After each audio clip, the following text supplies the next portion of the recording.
Hello, नमस्कार, good morning, सुप्रभात। Education factory के ऑनलाइन प्लेटफॉर्म पे आप सबका स्वागत है। और आज हम डिस्कस करने वाले हैं वीकली करंट अफेयर का रिवीजन।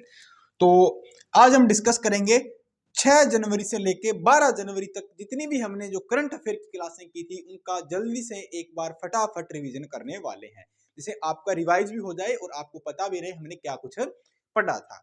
तो अगर आप इस चैनल पे नए हो तो चैनल को जरूर सब्सक्राइब करना। आप हमारा टेलीग्राम ग्रुप ज्वाइन कर सकते हैं और प्ले स्टोर से ऐप भी डाउनलोड कर सकते हैं। उन सबका लिंक आपको वीडियो के डिस्क्रिप्शन में मिलेगा। तो डिस्कशन स्टार्ट करते हैं और मेरे साथ आखिरी तक जुड़े रहना। तो देखते हैं हमारा वीकली में जो जितने भी हमने क्वेश्चन डिस्कस किए वो कौन कौन से क्वेश्चन है और आपके एग्जाम की दृष्टि से काफी महत्वपूर्ण ये रहने वाले हैं। चाहे आप कोई सा एग्जाम दें, चाहे स्टेट लेवल का दें, एसएससी का दें, रेलवे का दें, या किसी कोई सा भी एग्जाम दे, राजस्थान का एग्जाम दे, जेल प्रहरी का है, वीडियो का है, कांस्टेबल का है, पटवार का है, रीट का है, हर एक एग्जाम में काफी इंपॉर्टेंट रहने वाले हैं। तो डिस्कशन स्टार्ट करते हैं। और आज का हमारा पहला क्वेश्चन क्या है, मैं फर्स्ट क्वेश्चन की बात करूं, किस भारतीय प्रौद्योगिकी संस्थान मतलब आईआईटी ने इंडियन इंस्टीट्यूट ऑफ टेक्नोलॉजी द्वारा कृषि में एक डिजिटल पहल लाने के लिए विस्तार नामक प्रोजेक्ट तैयार किया गया? तो कौन सा प्रोजेक्ट बेटा? विस्तार प्रोजेक्ट किसने तैयार किया है, किस आईआईटी ने इस पे काम किया है? तो वो आईआईटी है मद्रास। कौन सी आईआईटी? मद्रास। हमने डिटेल से पढ़ चुकी है सारी चीजें, बट आज क्या है, हम फटाफट रिवीजन करने वाले। आज क्या क्या करेंगे, जल्दी जल्दी सिर्फ रिवीजन नहीं करेंगे। तो आईआईटी मद्रास ऑप्शन ए हमारा राइट आंसर होने वाला है।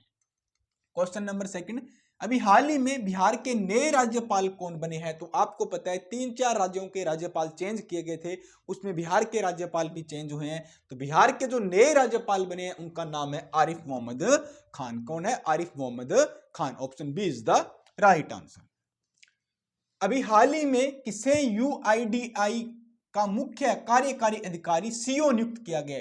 यूआईडीआई का मतलब पता है क्या है? यूआईडीएआई का मतलब ये है जो हमारी यूनिटी जो यूनिक आइडेंटिफिकेशन होता है ना, यूनिक आइडेंटिफिकेशन जो हम आधार कार्ड वगैरह बनवाते हैं, जो संस्था इसमें काम करती है उसके सीईओ किसको बनाया गया है वो आपसे पूछा जा रहा है। सीईओ मतलब चीफ एग्जीक्यूटिव ऑफिसर किसे बनाया गया? तो भुवनेश कुमार को बनाया गया। किसको बेटा? भुवनेश कुमार को बनाया गया। किसको? भुवनेश कुमार को बनाया गया। ऑप्शन ए हमारा राइट आंसर होने वाला। Option A is the right answer. Next question की बात करूं, क्वेश्चन नंबर हमारा कौन सा है? रक्षा अनुसंधान और विकास संगठन मतलब डीआरडीओ की स्थापना कब हुई? आपसे ये पूछा जा रहा है। तो डीआरडीओ की स्थापना कब हुई थी? तो डीआरडीओ की स्थापना बेटा कब हुई थी? 1958 में। और इसके अध्यक्ष कौन है? Doctor Sameer V Kamath. कौन है इसके अध्यक्ष? कौन है ये भी लिख लेना। अध्यक्ष कौन है? Doctor Sameer V Kamath. Doctor Sameer V Kamath इसके क्या है? अध्यक्ष है। कामत इसके क्या है बेटा? अध्यक्ष है। ऑप्शन ए राइट आंसर होने वाला है। नेक्स्ट, अभी हाल ही में किसके द्वारा जम्मू कश्मीर एवं लद्दाख थ्रू दी एजेंस नामक पुस्तक का विमोचन किया गया? तो कौन सी पुस्तक का विमोचन किया गया था? जम्मू कश्मीर एवं लद्दाख थ्रू दी एजेंस नामक पुस्तक का विमोचन किसने किया? तो देश के जो हमारे गृह मंत्री है अमित शाह जी ने उन्होंने इस पुस्तक का विमोचन किया। ऑप्शन सी हमारा राइट आंसर होने वाला है। नोरो वायरस नामक संक्रमण के मामले सर्वप्रथम किस देश में आए? तो नोरो वायरस सबसे ज्यादा या सबसे पहले कहां पे स्टार्ट हुआ था, फैलने लगा था? तो नोरो वायरस स्टार्ट हुआ था अमेरिका में। कहां पे बेटा? America. Option A is the right answer होगा। अभी हाल ही में भारत ने किस देश के मध्य गैर साबरमती चावल व्यापार का समझौता किया? तो कौन से चावल है? गैर साबरमती चावल। कौन से हैं?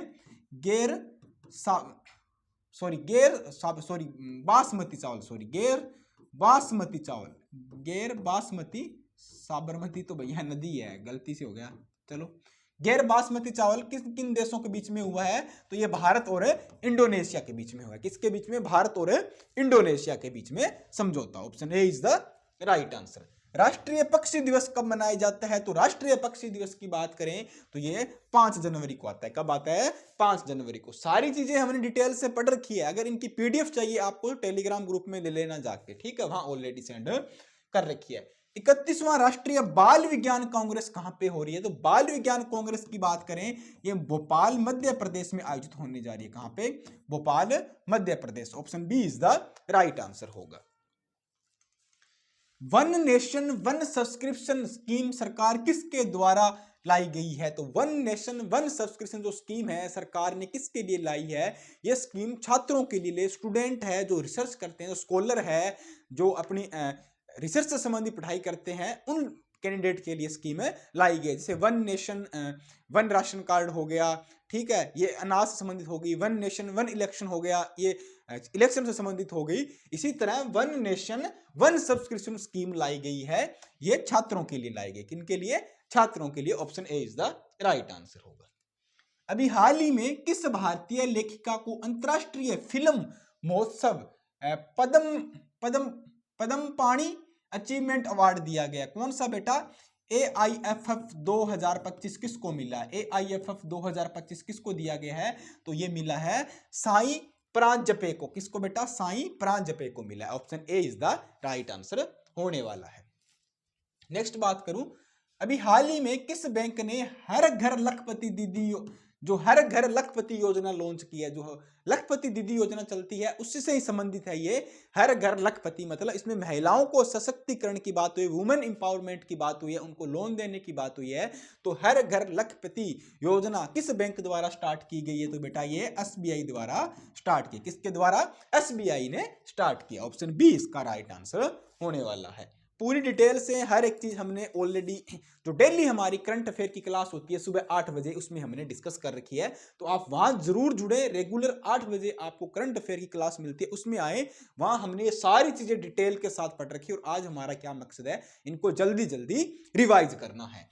भारत सरकार ने GDP आधार वर्ष को संशोधित कर किस कार्य वर्ष में बदलने का प्रस्ताव रखा है? तो GDP का जो आधार वर्ष था 2011-12, उस वाले को बदलने के लिए सरकार ने आधार वर्ष चेंज करने के लिए एक प्रस्ताव रखा है। तो अब की बार कौन सा रखने का प्रस्ताव रखा है? 2022 और 23 के लिए रखा है। किसको? 22 और 23। ऑप्शन ए हमारा राइट आंसर होने वाला है। भारत का पहला जनरेशन बीटा बच्चे का जन्म किस राज्य में हुआ है? जनरेशन बीटा का मतलब है कि 2025 जब स्टार्ट हुआ था, तो 2025 में जन्मने वाला बच्चा, ठीक है, इस विश्व के अंदर या भारत के अंदर मैं बात करूं विश्व के अंदर, ठीक है, तो सबसे पहला बच्चा कौन सा था 2025 को जन्मने वाला? और किस राज्य के अंदर जन्मा है? तो जन्मा बेटा मिजोरम के अंदर। कहां पे? मिजोरम के अंदर। क्योंकि हर एक जो ईयर होते हैं, जिसे उन ईयर की श्रेणी बनाई गई है, कहीं जनरेशन श्रेणी है, कहीं वाई श्रेणी में है, कोई एक्स श्रेणी में है। तो अपने ही जैसे 1947 से लेके, ठीक है, उनकी अलग श्रेणी थी। 1997 से लेके और 2024 की अलग श्रेणी थी, ठीक है। अब 2025 से एक अलग श्रेणी स्टार्ट हो गई, ठीक है। इस तरह अलग अलग श्रेणियों में बांटे गए हैं। तो 2025 के अंदर जो पहला बच्चा जन्मा है, जब उसको कौन श्रेणी में रखा है? जनरेशन बीटा में रखा है। और उसमें कहां पे जन्मा था? ये मिजोरम के अंदर। ऑप्शन ए हमारा राइट होगा। हाल ही में द्वीप विकास एजेंसी IDA की अध्यक्षता किसने की है? द्वीप विकास एजेंसी IDA की अध्यक्षता किसने की है? ये अध्यक्षता इसलिए की गई है, द्वीप विकास मतलब जो भारत के अंदर जो द्वीप है या केंद्र शासित प्रदेश है, जैसे लक्षद्वीप हो गया, अंडमान निकोबार हो गया, इनके डेवलपमेंट के लिए एजेंसी बनाई गई। और इसकी अध्यक्षता किसने की? देश के गृह मंत्री अमित शाह जी ने इसकी अध्यक्षता की थी। किसने? अमित शाह जी ने इसकी अध्यक्षता की। ऑप्शन डी हमारा राइट आंसर होने वाला है। हाल ही में भारतीय हथकरघा प्रौद्योगिकी संस्थान के नए परिसर का उद्घाटन कहां किया जाएगा? भारतीय हथकरघा प्रौद्योगिकी अनुसंधान के नए परिसर का उद्घाटन कहां किया जाएगा? तो ये पश्चिम बंगाल में किया जाएगा। कहां पे बेटा? पश्चिम बंगाल में किया जाएगा। Option D is the right answer है। खो खो विश्व कप 2025 की मेजबानी किसके द्वारा की जाएगी? तो खो खो विश्व कप 2025 की मेजबानी किसके द्वारा की जाएगी? तो ये भारत कर रहा है। इस बार कौन कर रहा है? भारत कर रहा है 2025 में। Option A is the right answer होने वाला है। अभी हाल ही में किस संगठन के द्वारा अपने सभी क्षेत्रीय कार्यालयों में केंद्रीयकृत पेंशन भुगतान प्रणाली की शुरुआत की गई है? तो किस ऑर्गेनाइजेशन द्वारा, किस संस्था द्वारा जो पेंशन स्कीम है उसके लिए एक केंद्रीकृत पेंशन भुगतान प्रणाली की स्थापना की है या शुरुआत की है तो वो कौन सा संगठन है? तो आपको पता है कर्मचारियों से संबंधित बात हो रही है, तो कर्मचारियों का संगठन कौन सा है, कौन सा वो ऑर्गेनाइजेशन है? तो वो है कर्मचारी भविष्य निधि संगठन। कौन सा है? ईपीएफओ। क्या है? जैसे पीएफ हो गया, ईपीएफ हो गया, एसआई हो गया, ये सब चीज अपन सैलरी के टाइम कटवाते हैं। तो क्या है वो संगठन? कौन था? कर्मचारी भविष्य निधि संगठन, ईपीएफओ। ऑप्शन ए हमारा राइट आंसर होने वाला है। 18वां प्रवासी भारतीय दिवस सम्मेलन 2025 का आयोजन कहां किया जाएगा? तो 18वां प्रवासी भारतीय जो सम्मेलन है 2025, इसका आयोजन कहां किया जाएगा? तो या कहां पे किया गया है? तो इसका आयोजन भुवनेश्वर, उड़ीसा के अंदर किया गया, भुवनेश्वर के अंदर किया गया। ऑप्शन सी हमारा राइट आंसर होने वाला है। जल्लीकट्टू आयोजन किस राज्य में होगा? जल्लीकट्टू महोत्सव का आयोजन किस राज्य के अंदर होगा? तो जल्लीकट्टू महोत्सव की बात करूं तो ये कहां पे होगा? तमिलनाडु। कहां पे होने वाला है बेटा? तमिलनाडु। जल्लीकट्टू हो गया, पोनम हो गया, ठीक है, ये कहां पे होते हैं? तमिलनाडु में होता है। ऑप्शन हमारा क्या होगा? ए इसका राइट आंसर होने वाला है। लियोनेल मेसी को 5 जनवरी 2025 को व्हाइट हाउस में किस पुरस्कार से सम्मानित किया गया था? तो जो अर्जेंटीना के फुटबॉलर है मेसी, इन्हीं को अमेरिका के जो व्हाइट हाउस है उसमें जो बाइडेन है, जो अमेरिका के राष्ट्रपति थे, इनके द्वारा इनको एक अवार्ड दिया गया था। उस अवार्ड का क्या नाम है? The presidential medal of the freedom. कौन सा है? The presidential medal of the freedom. और ये अवार्ड इनको दिया गया। और बाकी FIFA player of the year भी इनको मिल चुका है, द गोल्डन बूट अवार्ड भी इनको मिल चुका है। ये सारे अवार्ड इनको मिल चुके हैं। तो ऑप्शन बी हमारा राइट आंसर होने वाला है। अभी हाल ही में दिल्ली के वक्फ बोर्ड के नए सीईओ किसको बनाया गया? दिल्ली का जो वक्फ बोर्ड है उसके नए सीईओ किसको बनाया गया? तो किसको बनाया गया बेटा? उनके न्यू अजीमुल हक को बनाया। किसको? अजीमुल हक को इसके दिल्ली के वक्फ बोर्ड के नए सीईओ बनाया गया। Option A is the right answer. अभी हाल ही में बीसीसीआई के नए सचिव के रूप में किसे निर्विरोध चुना गया है? बीसीसीआई के नए सचिव चुन लिए गए हैं, ठीक है, तो वो कौन है? बीसीसीआई के नए सचिव की मैं बात करूं तो कौन है बेटा? नए सचिव हमारे कौन चुने गए हैं? देवजत जी सैकिया। कौन? देवजत जी सैकिया। ऑप्शन ए हमारा राइट आंसर होने वाला है। और उसके अध्यक्ष कौन है? रोजर बिन्नी है। आईसीसी के अध्यक्ष कौन है? आईसीसी के अध्यक्ष जैसा है। और प्रभतेज सिंह है, इनको बीसीसीआई के जो वित्त सचिव के रूप में भी चुना गया है। ये भी आपको ध्यान रखना है। अभी हाल ही में नीदरलैंड से 2 रेड पांडा भारत के दार्जिलिंग के पद्माजा नायडू हिमालय जूलॉजिकल पार्क में लाए गए हैं। नीदरलैंड से 2 रेड पांडा लाए गए हैं, भारत के अंदर लाए गए हैं। कहां से लाए गए? नीदरलैंड के अंदर से रेड पांडा। और कहां पे? दार्जिलिंग के अंदर एक जूलॉजिकल पार्क है, वहां पे लाए गए। उनका नाम क्या है? जो 2 रेड पांडा है उनका नाम है विशाल और कोशी। क्या नाम बेटा? विशाल और कोशी। ऑप्शन ए इसका राइट आंसर होने वाला है। अभी हाल ही में गृह मंत्री अमित शाह ने पुलिस सहायता के लिए किस पोर्टल का लॉन्च किया है? तो पुलिस की सहायता के लिए देश के गृह मंत्री अमित शाह जी द्वारा कौन सा पोर्टल लॉन्च किया गया है? तो भारत पोर्टल लॉन्च किया गया। कौन सा बेटा? भारत पोर्टल लॉन्च किया गया। Option A is the right answer होने वाला है। अभी हाल ही में जम्मू रेलवे को कौन सा डिवीजन बनाया गया? जम्मू रेलवे को कौन सा डिवीजन बनाया गया देश का? तो हाल ही में जम्मू को देश का 69वां डिवीजन बनाया गया। कौन सा बेटा? 69वां डिवीजन बनाया गया। जोन अलग होते हैं, डिवीजन अलग होते हैं। ये जम्मू को डिवीजन बनाया गया, न कि जोन। जोन देश के अंदर रेलवे के 18 हैं और डिवीजन कितने हो गए? 69 हो। कितने? 69। ऑप्शन बी हमारा राइट आंसर होने वाला है। भारतीय मानक ब्यूरो दिवस कब मनाया जाता है? तो भारतीय मानक ब्यूरो दिवस कब मनाया जाता है? BIS, जिसको हम क्या बोलते हैं? जो इंडियन स्टैंडर्ड है, जो ब्यूरो ऑफ इंडियन स्टैंडर्ड है, जो भारतीय मानक ब्यूरो दिवस है, कब मनाया जाता है? तो ये 4 जनवरी को आता है। जिसमें मतलब माप तोल की चीजें हैं, उनके जांच पड़ताल करना, उनके मानक को देखना, या कोई भी मटेरियल है, सामग्री है, उत्पाद है जो मार्केट के अंदर आता है, उसकी जांच करना किसका काम होता है? BIS हो गया, ISI हो गया, इनका ये सब काम होता है। तो भारतीय मानक ब्यूरो दिवस 4 जनवरी को मनाया जाता है। ऑप्शन सी राइट होगा। एयर इंडिया 2025 का आयोजन कहां पे होगा? तो एयर इंडिया 2025 के आयोजन की बात करूं तो ये बेंगलुरु में आयोजित किया जा रहा है। कहां पे बेटा? बेंगलुरु में आयोजन किया जा रहा है। पोलावरम परियोजना को राष्ट्रीय परियोजना का दर्जा कब मिला था? तो पोलावरम परियोजना को राष्ट्रीय परियोजना का दर्जा कब मिला था? 2014 मिला था। ये कहां पे है? तेलंगाना में है। और बनी हुई कहां पे है? परियोजना तेलंगाना की, और बनी कहां पे है बेटा? आंध्र प्रदेश के ऊपर बनी हुई है वहां की। तो ऑप्शन 2014 में इसको राष्ट्रीय परियोजना का दर्जा मिला था। ऑप्शन ए हमारा राइट आंसर होगा। अभी हाल ही में केंद्र सरकार के द्वारा किस राज्य में देश का पहला जैविक मत्स्य पालन क्लस्टर शुरू किया गया है? तो देश का पहला जैविक मत्स्य पालन क्लस्टर की बात करूं, या पहला जैविक राज्य कौन सा बन गया है देश का जहां जैविक खेती की जाती है पूर्णतः? तो वो बन गया बेटा सिक्किम। कौन बन गया? सिक्किम। ऑप्शन ए हमारा राइट आंसर होने वाला। ये क्वेश्चन आपको एग्जाम में कहीं ना कहीं जरूर देखने को मिलेगा। 100% स्टार लगा लेना। क्वेश्चन ये आएगा कि देश का पहला जैविक राज्य कौन सा हो गया? जैविक कृषि पे आधारित राज्य कौन सा? तो वो कौन सा है? सिक्किम। ऑप्शन ए राइट होगा। भारतीय अंतरराष्ट्रीय अनुसंधान संगठन इसरो के नए अध्यक्ष किसको बनाया गया? ये भी काफी इंपॉर्टेंट क्वेश्चन है। ये भी एग्जाम में कहीं ना कहीं जरूर देखने को मिलेगा। तो इसरो की स्थापना कब हुई थी? ये भी मैं आपको बता दूं। इसरो की स्थापना 15 अगस्त 1969 को इसरो की स्थापना हुई थी। और इसके नए अध्यक्ष कौन बनेंगे? वी नारायण। कौन बनेंगे? वी नारायण।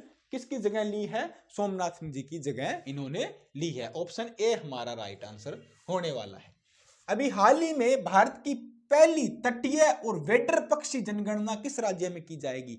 तटीय और वेडर पक्षी जनगणना की बात करें तो भारत के किस राज्य में की जानी है? तो गुजरात के अंदर की जाएगी। कहां पे बेटा? इनमें से तटीय देखो राज्य कौन सा है? इन चारों में तट के ऊपर समुद्र के आसपास कौन सा राज्य है? तो गुजरात है। वहां पे ये योजना होने वाली है कि तट पे सर्दियों के टाइम कौन से मौसम में कौन से पक्षी आते हैं, किस प्रकार के, उनका आवास कैसा है, उनका रहन सहन कैसा है, प्रजाति कौन सी है, इन सब की जनगणना उन पे रिसर्च किया जाएगा। ऑप्शन ए हमारा राइट आंसर होने वाला है। अभी हाल ही में किसे भारतीय एथलेटिक्स महासंघ के अध्यक्ष के रूप में चुना गया है? तो भारतीय एथलेटिक्स महासंघ के अध्यक्ष की मैं बात करूं तो वो कौन चुने गए हैं बेटा? बहादुर सिंह संघू। कौन है? बहादुर सिंह संघू एथलेटिक्स महासंघ के अध्यक्ष चुने गए। ऑप्शन ए हमारा राइट आंसर होगा। अभी हाल ही में किसे वन्य जीव अभ्यारण्य बैंडेड रॉयल तितली पाई गई है? किस अभ्यारण्य के अंदर बैंडेड रॉयल तितली पाई गई है? तो कौन सा अभ्यारण्य? उस अभ्यारण्य की नाम करें तो वो कौन सा बेटा? सेपाही जाला वन्य जीव अभ्यारण्य के अंदर बैंडेड रॉयल तितली पाई गई है। कौन सा? सेपाही जाला वन्य जीव अभ्यारण्य। ऑप्शन बी हमारा राइट आंसर होने वाला है। सिर्फ आपको जल्दी जल्दी याद करने, क्लास देखने, बाकी डेली आप वीकली जो क्लास लगती है उसके नोट्स बनाओ और वीकली के क्या आप रिवाइज के लिए देखो। जेके सुलीवन कौन है जिन्हें हाल ही में भारत का दौरा किया है? जेके सुलीवन कौन है जो हाल ही में भारत के दौरे पे आए? तो ये अमेरिका के जो राष्ट्रपति के राष्ट्रीय सुरक्षा सलाहकार है। अमेरिका के राष्ट्रपति है, उनके राष्ट्रीय सुरक्षा सलाहकार है। ऑप्शन ए हमारा राइट आंसर होगा। और ये आए थे, इनके साथ एक एग्रीमेंट भी साइन हुआ है जो अमेरिका ने पहले भारत के ऊपर परमाणु परीक्षण करने पे जो सैंक्शन लगाए थे, जो प्रतिबंधन लगाए थे कुछ व्यापार को, ट्रेड को लेके, उन सैंक्शन को भी हटा दिया गया, प्रतिबंधन को भी हटा दिया गया है। तो ये आए तब उनके साथ ये समझौता या एमयू एग्रीमेंट साइन हुआ था। तो ये कौन है? अमेरिका राष्ट्रपति के राष्ट्रीय सुरक्षा सलाहकार है। ग्रामीण भारत महोत्सव 2025 का आदर्श वाक्य क्या है? ग्रामीण भारत महोत्सव 2025 के मैं आदर्श वाक्य की बात करूं तो उनका आदर्श वाक्य है गांव बढ़े तो देश बढ़े। अगर गांव बढ़ेगा तो देश बढ़ेगा। और भारत के अंदर ज्यादातर जनसंख्या कहां पे निवास करती है? गांवों में ही निवास करती है। तो गांव बढ़े तो देश बढ़े। ऑप्शन ए इसका राइट आंसर होने वाला है। हाल ही में ब्रिक्स का 10वां सदस्य बनने वाला देश कौन सा है? तो ब्रिक्स का विस्तार हो चुका है। ब्रिक्स के अब 10 सदस्य हो चुके हैं। तो 10वां सदस्य कौन बना है? इंडोनेशिया। कौन बना है बेटा? ब्रिक्स का नया सदस्य कौन बना है? इंडोनेशिया। ऑप्शन डी हमारा राइट आंसर होने वाला है। इंडस फूड 2025 का उद्घाटन किसके द्वारा किया गया? तो इंडस फूड 2025 के उद्घाटन की बात करें, ये फूड से है, खाद्य से संबंधित बात हो रही है। तो हमारे देश के जो खाद्य मंत्री कौन है बेटा? चिराग पासवान। इन्होंने इसका उद्घाटन किया। और कहां पे हुआ? ये नोएडा के अंदर हुआ। कहां पे? नोएडा के अंदर। ऑप्शन बी हमारा राइट आंसर होगा। हाल ही में चर्चा में रही अनहद सिंह किस खेल से संबंधित है? अनहद सिंह की बात करें तो ये किस खेल से संबंधित है? ये महिला स्क्वैश खिलाड़ी है। क्या है बेटा? एक स्क्वैश खिलाड़ी है और महिला है ये। बहुत सारे लोग कंफ्यूज है कि अनहद सिंह नाम है तो क्या लड़का है या लड़की है? बिल्कुल ये लड़की है, एक महिला है और महिला स्क्वैश खिलाड़ी से संबंधित है। ऑप्शन ए हमारा राइट आंसर होने वाला है। विश्व हिंदी दिवस कब मनाया जाता है? तो विश्व हिंदी दिवस आपको पता है, वर्ल्ड हिंदी डे की बात करें 10 जनवरी को होता है, और राष्ट्रीय हिंदी दिवस की बात करूं तो वो 14 सितंबर को आता है। कब आता है? 14 सितंबर। और 12 जनवरी को क्या होता है? 12 जनवरी को क्या है? युवा दिवस मनाया जाता है। ऑप्शन ए हमारा राइट आंसर होगा। अभी हाल ही में किस संस्था ने एशिया की सबसे बड़ी शैलो वेव बेसिन अनुसंधान सुविधा की शुरुआत की है? तो एशिया की सबसे बड़ी, अगर मैं बात करूं शैलो वेव बेसिन अनुसंधान रिसर्च की बात करें तो कौन सी आईआईटी ने शुरुआत की है? तो ये आईआईटी हमारी मद्रास होने वाली, आईआईटी मद्रास ने इसकी शुरुआत की है। Option C is the right answer होगा। सड़क दुर्घटनाओं में पीड़ितों के लिए कैशलेस उपचार योजना के तहत अधिकतम कितनी चिकित्सा व्यय प्रदान की जाएगी? अगर कोई कैंडिडेट की सड़क में दुर्घटना होती है और उसका कैशलेस उपचार कराना है आपका, तो अधिकतम चिकित्सा व्यय कितना कर सकते हैं? उसके लिए आप 1.5 लाख रुपए कर सकते हैं। कितना? कैशलेस कितना हो सकता है? 1.5 लाख रुपए तक ही उपचार किया जा सकता है। Option B is the right answer होने वाला है। अभी हाल ही में भारत ने अमेरिका के साथ किस एंटी सबमरीन को लेकर समझौता किया है जिससे भारतीय नौसेना के लिए इसका उत्पादन किया जाएगा? तो कौन सी एंटी सबमरीन है? भारत और अमेरिका दोनों मिलकर इसका उत्पादन करेंगी और भारतीय नौसेना के लिए इसका काम किया जाएगा। भारतीय नौसेना इसको यूज में लेने वाली है। तो कौन सी एंटी सबमरीन है? Warfare sonobuoy. क्या बेटा? Warfare sonobuoy. ऑप्शन ए इसका राइट आंसर होने वाला है। हेनले पासपोर्ट सूचकांक 2025 के अनुसार भारत की रैंकिंग क्या है? हेनले पासपोर्ट एक एजेंसी है जो पासपोर्ट की रैंकिंग जारी करती है कि किस देश का पासपोर्ट कितना मजबूत है, उसकी वैलिडिटी कितनी है, उसकी पावर कितनी है, कितने देशों में आप सिर्फ बिना वीजा के जा सकते हो, ओनली पासपोर्ट पे उतने देशों में आप घूम सकते हो। तो सबसे ऊपर जो टॉप पे रहा है वो कौन रहा है बेटा? सिंगापुर का 1 नंबर है। किसका? सिंगापुर का जो फर्स्ट नंबर है। सिंगापुर किस नंबर पे है? फर्स्ट नंबर पे है सिंगापुर। और भारत कौन से नंबर पे है? इंडिया हमारा 85 नंबर पे है। और हम भारत के पासपोर्ट को लेके कितने देशों में यात्रा कर सकते हैं? 57 देशों में यात्रा कर सकते हैं। कितने? 57 देशों में हमें घूम सकते हैं बिना वीजा के। ऑप्शन बी हमारा राइट आंसर होने वाला। Option B is the right होगा।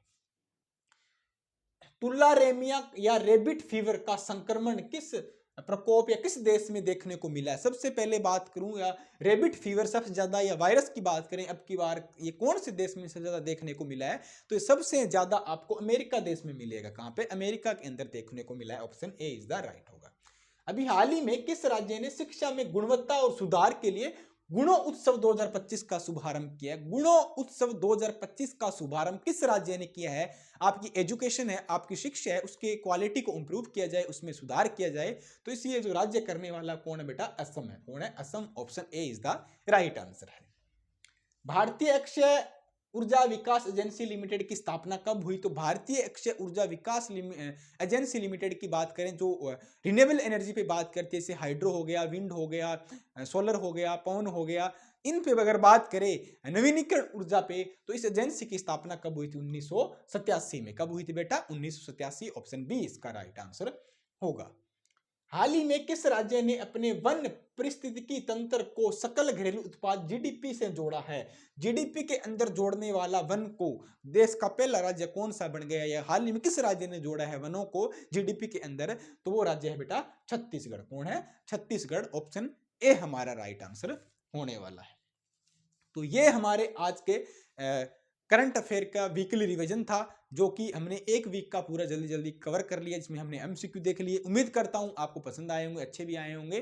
तो अपनी पढ़ाई को जारी रखें। कल फिर मिलते हैं एक नई क्लास में। रेगुलर आपको क्लास यही 8 बजे सुबह मिलेगी, डेली करंट अफेयर की, और वीकली भी आपको कराया जाएगा। उसके बाद मंथली भी हमें डिस्कस करेंगे। तो आज के लिए इतना ही। मिलते हैं नेक्स्ट वीडियो में नेक्स्ट क्लास के साथ। तब जुड़े रहें। जय हिंद, धन्यवाद। और चैनल को सब्सक्राइब करना न भूलें।